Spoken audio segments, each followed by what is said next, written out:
Crypto's been killing it, man. Especially for you. Agreed. I mean, you've been doing pretty well as well. Yeah. Well, I I like the space. I remember you called me maybe like 8 months ago, and you're like, yeah.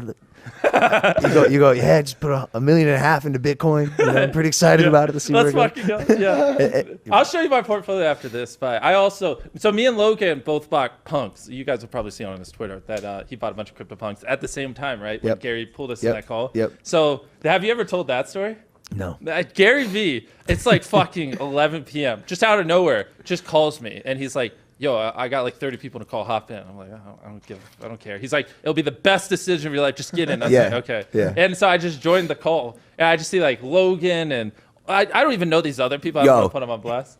Every heavy hitter you can imagine who's worth $1 billion was on this one call, and Gary V is in the little corner, the little square. He's going, CryptoPunks. It's gonna be huge. It's gonna be the next Facebook. All of us were like, okay, everyone's Gary. Judging. I'm texting Logan. And I'm like, Gary lost is this his legit? mind. Bro, all of us are like, yo, Gary's nuts. Yo, Gary was right again. Yeah. What the fuck? We gotta keep the story going. So there's like all these like very successful people in this call, and Gary's just like, everyone shut the fuck up. Here's what you're gonna do, and you're gonna do it right now. You're all gonna buy a bunch of CryptoPunks. And we're all just like, he's like, who here owns one? And like one guy raised his hand, and it's because Gary bullied him into buying it the day before.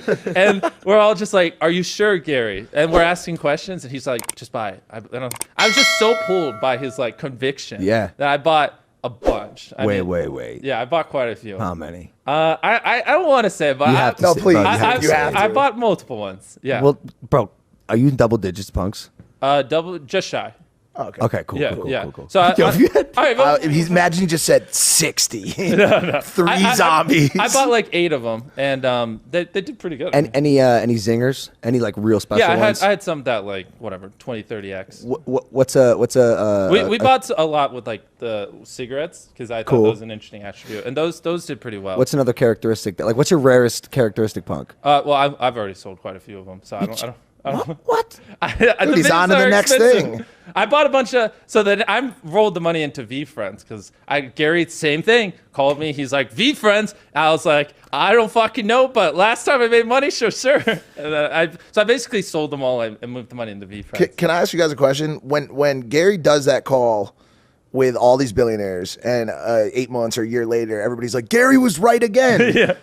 Is it possible that he's right because of the call? Do you know what I'm saying? I think about that a lot. Dude, he has all these billionaire market makers in the thing. He makes the call, makes the market. By the way, you look around at all the punk owners a year later, and you're like, damn, it's all the same motherfuckers that were on the call. No, because, bro, there's 10,000 punks, and there's only like 30 of us on the call. We can only own and do so much. There's still an entire market that's going to happen regardless. I can tell you, I don't think why, because that was all back like early February. Like things didn't pop off till later, and every like NFT project was popping off, not just punks. I mean, make no mistake. Like having such influential people involved in projects, it can't hurt the ability for the project to work. You know what I'm saying? 95% of those people didn't even mention it. You know what I mean? Like I've never talked about it publicly. Right. You into like NFTs in general or any other projects that you're excited about? I mean, I'm mostly a Bitcoin holder, but you know, just it's fun. I literally just like once a month, I'm like, Gary, what NFT should I buy? And then I just buy what he tells me. So Gary called me, and I'm a collector at heart, which is like why I like the space. I like just like the Pokemon guy's a collector. Exactly. That coming. Exactly, dude. And so Gary called me, and we have these talks. Like we talk probably every other day at least. Yeah. And he called me like a month ago. He's like, Logan, I promise you, like I know you. You're a smart kid. If you play this right, like I know you can, like you do with Pokemon, the NFT industry, you can make $250 million. And I go, how do you not like perk up? How is this? But he's never wrong, right? So that's where I started. Yeah. And then, bro, the other day, I got the idea.